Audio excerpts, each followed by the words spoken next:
Hi hello good afternoon. Hi friends, আমি মামুনি আবারও চলে আসলাম নতুন ভিডিও নিয়ে। অ্যাট ফার্স্ট সবাইকে হ্যাপি নিউ ইয়ার। আমি আজকে এই ভিডিওটা হলো রবিবারের 4 তারিখ, 4 জানুয়ারি।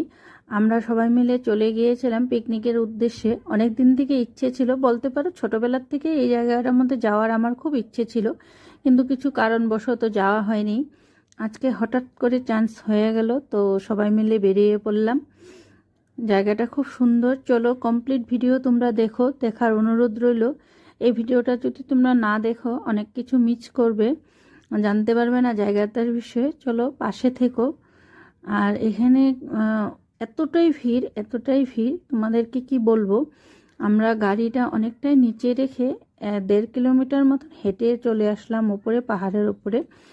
মানুষ ভোরবেলার থেকে এখানে এসেছে, আমাদের আসতে একটু দেরি হয়েছে, তাই আমরা পিকনিক স্পট পর্যন্ত গাড়িটা আনতে পারলাম না। অনেকটা দূর হেঁটে আসতে হয়েছে আমাদেরকে। সবাই এসে সবার মতন জায়গা নিয়ে নিয়েছে। আশেপাশে দেখতেই পাচ্ছ সবার রান্নাবান্না মোটামুটি হয়ে যাচ্ছে। ঘড়িতে বাজে তখন 12:30। আমরা 12টার দিকে গিয়ে পৌঁছালাম। তো এবার ভিউ পয়েন্টে যাব, তার জন্য দৌড়াদৌড়ি করছি, কারণ কতক্ষণে দেখবো। দেখো চলে আসলাম ভিউ পয়েন্টে। অনেকটাই নিচে নামতে হলো, পাহাড়ের উপরে তো নদী, বুঝতেই পারো। তো এখানে এসে বড়মশাই হাতে ক্যামেরা সেলফি স্ট্যান্ড নিয়ে শুরু।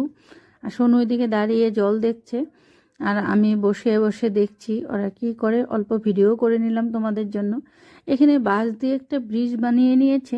ব্রিজটার উপরে উঠে কমপ্লিট নদীটাই তুমি ঘুরতে পারবে। অনেকটা এরিয়া জুড়ে ব্রিজটা বানিয়েছে। তো প্রথমেই বলি, ব্রিজটাতে উঠতে পার হেড 30 টাকা করে লাগে। আর এই পিকনিক স্পটে আসতে গেলে 4 চাকা গাড়ির তোমার 200 টাকা, আর বাস নিয়ে আসলে এখানে নিচ্ছে 500 টাকা। 2 হুইলারগুলো 50 টাকা করে, এরকম করে নিচ্ছে। তো খুব সুন্দর, বেশি টাকা খরচও হয় না আসতে গেলে। খুব অল্প বাজেটে যদি মনে করো কেউ ঘুরতে যাবে জানুয়ারি মাসে, এখানে আসতে পারো। জায়গাটার নাম হুহুয়া। এখানে ধূপধরা বলে একটা জায়গা আছে। ধূপধরার থেকে 18 কিলোমিটার ভিতরে ঢুকতে হয়। তো আমরা চলে আসছি, এবার ব্রিজের উপরে উঠে গিয়েছি। ব্রিজটা দিয়ে কমপ্লিটটা ঘোরা যায়। আর এত সুন্দর করে ব্রিজটা বানিয়েছে বাঁশ দিয়ে, তোমাদেরকে বলে বোঝানো যাবে না। লোকাল ইঞ্জিনিয়ার বলতে হবে এদেরকে। এই এত জলের স্রোত, তার মধ্যে ওনারা কি সুন্দরভাবে ব্রিজটা বানিয়েছে। এখানে শ শ লোক ব্রিজের উপরে আছে, কিন্তু কোনো রিস্ক নেই। খুব সুন্দর